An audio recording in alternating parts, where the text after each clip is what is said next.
Hello folks, it's the Dude's Motor Vlogs that you're watching. I'm your boy Mad Dog. I'm going to do a little bit of hill climbing here on this power line.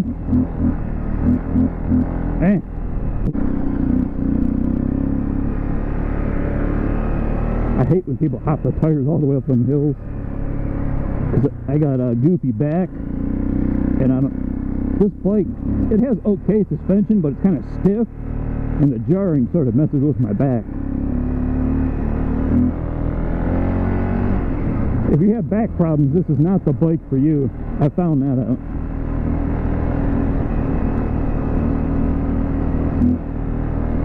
Actually, I had a little CRF 230L before this, and that had really soft suspension. It didn't have a lot of travel. Well, I mean, the front had a decent amount. I think it was like 9 inches on the front, but the back was like 6 or 6.2 or something, and that bottomed out pretty easy, but the front was okay.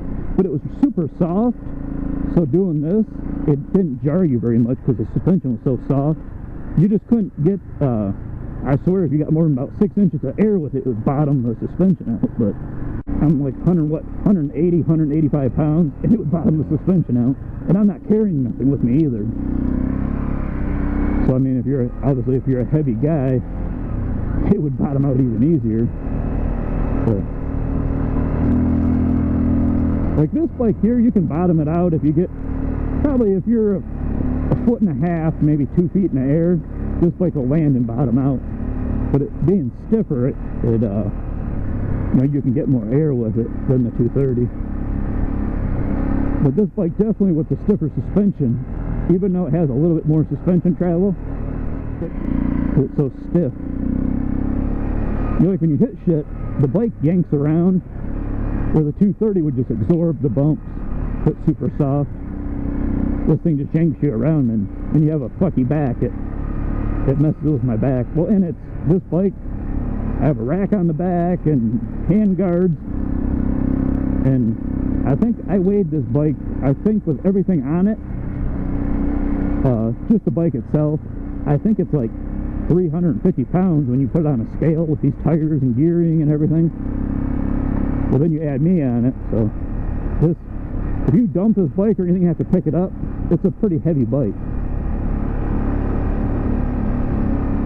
I wouldn't recommend it for people that are, like, I mean, I know this is the smallest dual sport that Honda makes, but, I mean, if you're a woman or something driving this and you dump it, or, you know, you're a small guy or a kid, you know, a teenager, I know when I was probably 13 years old or something, I couldn't pick this bike up. I mean, I'm not a real big guy, but, I mean, I couldn't pick this up when I was 13, 14 years old. You know, a 350-pound bike. You know, especially because if you ever dump a bike, I mean, you always dump it in the sand, and the bike's always, the tires are higher than the handlebars because, you know, you're climbing a hill, or, you know, there's a reason you dumped it. You know, you weren't on flat ground. So you're always like, well, it's always like the heaviest possible way to pick up the bike. You know, and awkward. I guess you have to go here. It says no motor vehicles. Oh well.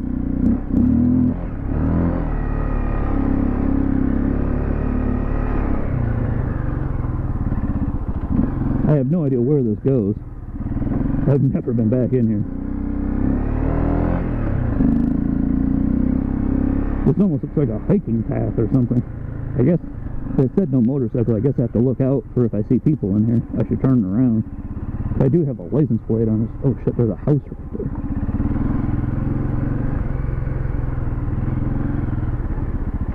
Yeah, I'm pretty sure I'm not supposed to be in here because this is someone's backyard. There's a house right there. I'm in their backyard.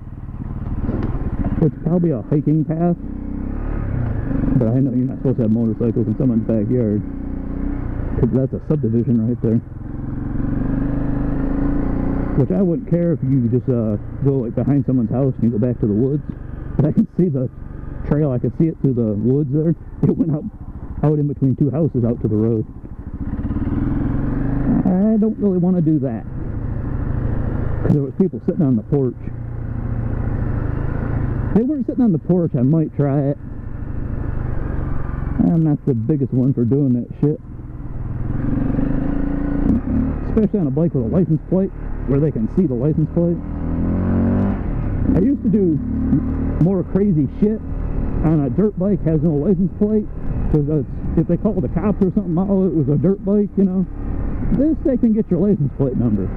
That's the only thing I don't like about dual sports when you have a license plate on it. I mean, you have to be fairly close to read the license plate, but if you go in between two houses and come out to the road and they're sitting on the porch, they can, well, I mean, depends how old they are and how bad their eyesight is, but more than likely, they can read your license plate. If not, they'll take a picture with their phone and blow it up so they can read it.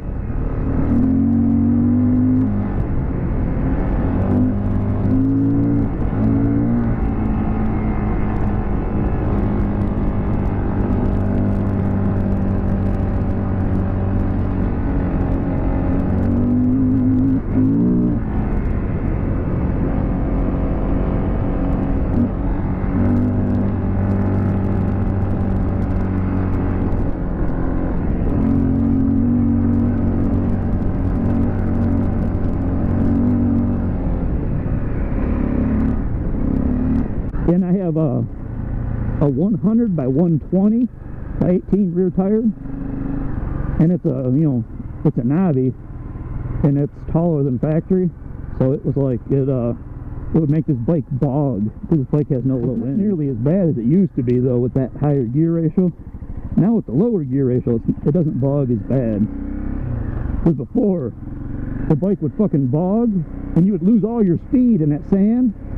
Then you had to try and finish climbing the hill. Like, people would get stuck, you know, with their four-wheel drive trucks, and there's a big ass hole. Well, this fucking bike would bog when you'd slow down a little bit to go through the big holes. And yeah, I don't know if you can see, but so like this is off camber. See, someone dug a fucking hole there, but that's about 3 feet deep. You would go through that shit on this bike when you're climbing a hill like that in the soft sand, and the thing would shit itself.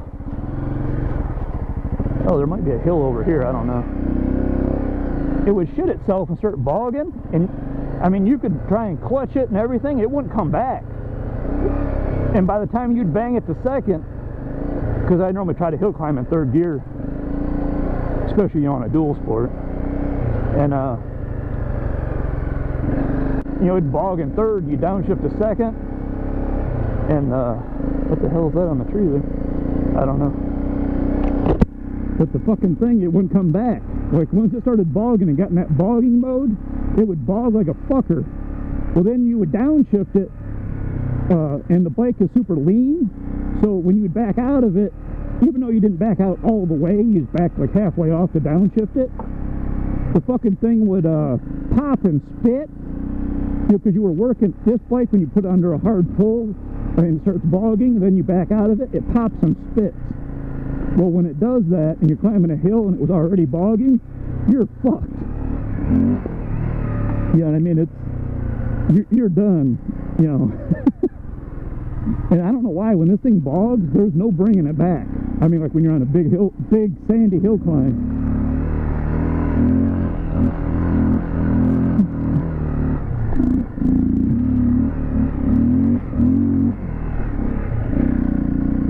It's much less boggy now with the lower gears, but before, I mean, it was unbelievable how boggy it was. And I mean, and that was geared down from factory. But you notice it more when you put a taller tire, because that gears it up a little bit. And I have it's a Kenja Track 2, you know, which is a 90% off-road and 10% street.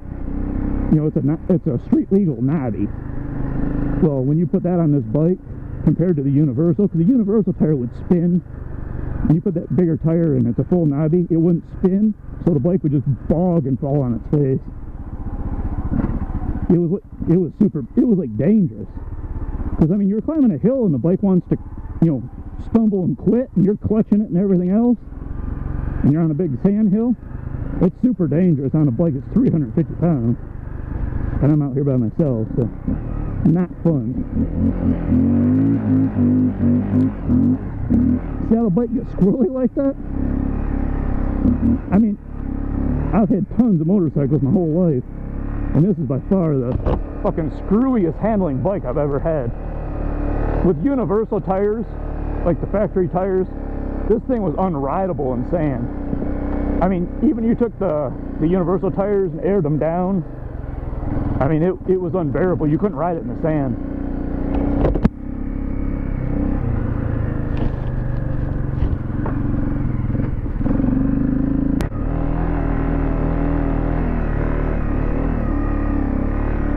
Oh, I thought there was a little trail up here. Guess not. I guess people just go up here and have a bonfire. I guess, I don't know.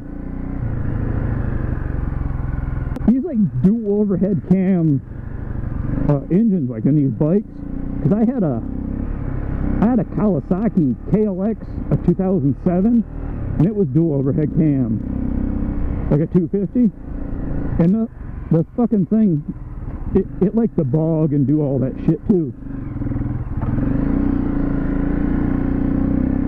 You know, like it had no low end. You had to rev it up to like 9,000 RPMs to get it to do anything. This bike's the same way.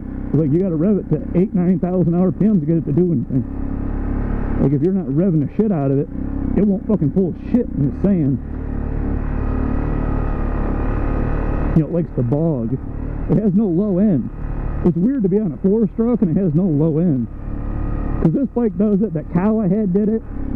When I had that 230, that was the old-fashioned, you know, 2-valve, you know, single overhead cam. All that bike had was low end. It had no horsepower at all. And that son of a bitch, I mean, I know it's the old style engine, so it had low end torque. That thing you could put in second gear and let go of the throttle, and I had it geared lower than stock. I mean, you could let go of the throttle in second gear, and I mean, you couldn't stall it out on flat ground. You know, it had so much low end it would keep pulling. But this son of a bitch, hell, in first gear, it will stall if you don't stay on the gas. You know, on flat ground, like on asphalt. Like I've never really seen. Well, I mean, that Kawasaki I had was the same way. I don't think it was quite as bad as this, because that wasn't a boggy bike by nature like how this one is. This bike here just loves to bog. It's like, I think it's a CBR 250 engine in these CRFs. They just, you know, it's a street bike engine. It has no low end. It loves to bog. Like it. Oh, that's a pretty good sized hill there. Oh yeah, it's a pretty good hill there to climb.